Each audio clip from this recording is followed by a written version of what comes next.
I know there is good in you. You don't know the power of the dark side.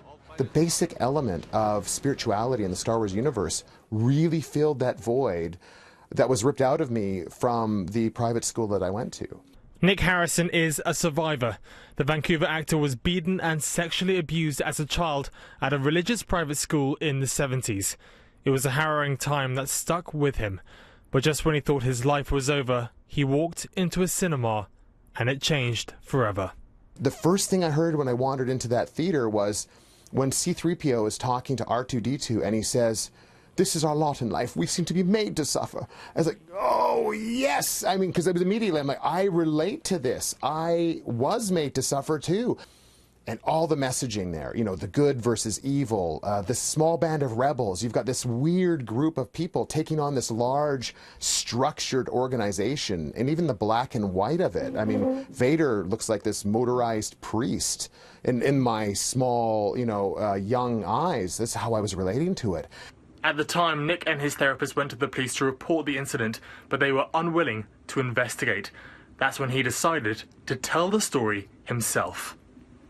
The very first time I did that in front of the audience was the very first time I had shared it with more than one person in the room or two people in the room. I had no idea how it was going to be received. Years later, Nick decided to put on his one-man show, How Star Wars Saved My Life, in order to finally tell his side of the story of what happened at that school.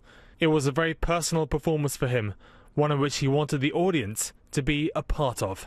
This play is not a shocking, horrific ordeal where I'm sobbing in front of the audience. It's a journey of literally how Star Wars saved my life. As the character of my small child and as the adult visiting these moments, and the audience is part of that, and they're very much this experience with me.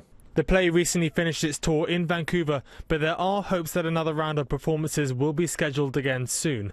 And as for Nick's battle against the dark side, he's still willing to fight for justice. And once we can find more witnesses there, I'm so ready to have my day in court with them. Tom Walsh, City News, Vancouver.